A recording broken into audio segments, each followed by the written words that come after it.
Hey folks, this is Praveen and today we're gonna see the lead code problem jump game. The problem statement says you are given an integer array nums. You are initially positioned at the array's first index and each element in the array represent your maximum jump length at that position. Return true if you can reach to the last index or false otherwise. So we are given the example as well. We have the num and initially will be positioned at the initial index, which is 0, and the value of that index is basically the maximum size of jump we can take from that position. So we'll take this example from here. Either we can take a jump of size 1, which is like we can start from 0 to 1, or we can reach to the 3, or we can take the jump from 2 and we can reach here. And from the second point, since we can come from 2 to 3, and if we can take the jump from 3, we can actually reach here, here, or here. And if we'll see the 4 is the last index, that means we can reach to the last index of the array. So that's why we are returning true here.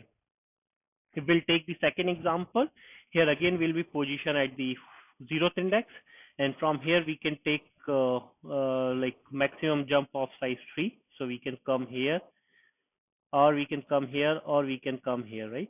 On any of these three indexes. Okay, let's assume we'll consider this option and we can check how far we can go from here. Either we can come here or we can come to the 0. And if we'll take this as a consideration, from 1 we can actually come only to the 1 place because we can take the jump of only size 1. And when we'll reach here, we don't have any option, right? Because we tried all the combination from here and we reached till here, and after reaching here there's no option to reach to the last index. So we are returning false here. So we'll see like how we're gonna solve this. Okay, let's see the approach, how we're gonna solve it. So we are here at the starting index. So we'll follow the greedy approach. We'll see like if we are here, if we are on the particular index, how far we can go from there. So if we are on the index 0 with value 2, we can go from here up to here, right? Either we can go here or here, but the maximum we can reach here. Now we'll move forward to the 3. Now from how far we can go from here? So we can go to the last index.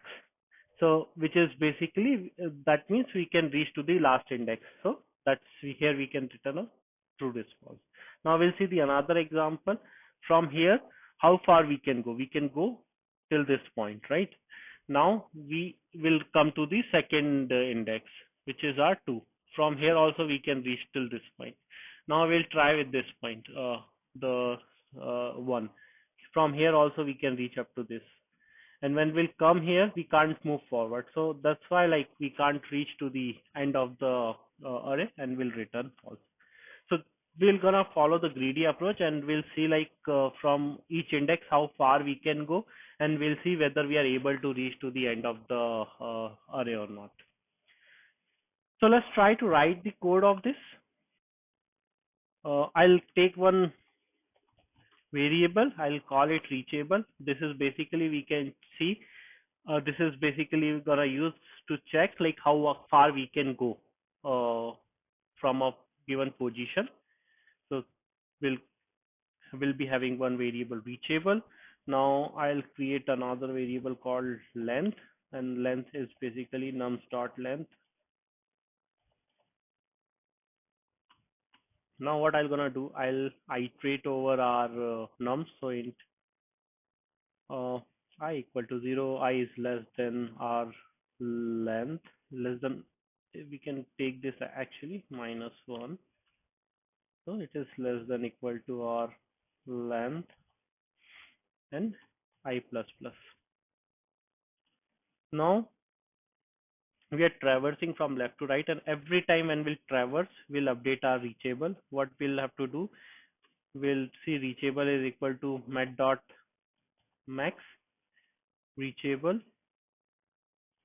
the earlier value of the reachable, or the current index plus the how far we can go from there. So it is basically I. So we can go I plus num set I. And every time we're gonna see if our reachable is greater than or equal to the length, means we are able to reach to the end of the array, then we'll say okay, yeah, it's good, return true. Otherwise, one more condition we should check here rather than writing a if case for that. We'll have to loop it only till until if our reachable is greater than or equal to I. The moment our I will become greater, that means we have passed the index where our we can't reach. So if we'll see this example, we'll reach to the 4 and our reachable is our reach limit is till this point. So that's why I have written this particular condition. Now return, if we'll come out of this loop and we are not able to reach to the last, that means we are not able to reach to the end. If I have written it correctly, it should work. Let me try to submit it. Yeah. So that's how we can solve the jump game problem, and this is 100% faster. And let's talk about the time complexity. So that is big O of n, because we are having only one for loop and we are traversing, and the space is constant because we are just having one reachable integer created. So this space would be constant. So yeah, please do like and subscribe to the channel if you find this video helpful. Thank you.